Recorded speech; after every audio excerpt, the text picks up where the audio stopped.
Eina raudonkepuraitė su šautuvu ant peties per mišką.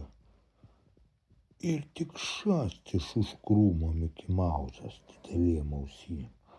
Raudonkepuraitė pagavo Miki Mauzą ir sako, ar tik ne tu čia mano močiutė per telefoną apgavai su kriptovaliuta.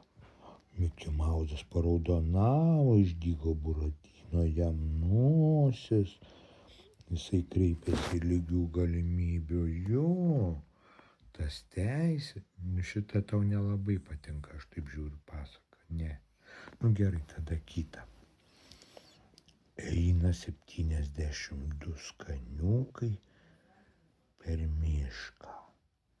Eina, ieško lapytės. Žiūri kažkieno akis didelės, per teleskopą matas. Skaniukai prieina, sako, lapytė, ar tu priimsi mūsų pilvelį? O lapytė sako, ne, aš jau talijos nebeturiu. Ir svoris mano didelis. Ir žvirblių nebespėju pagauti.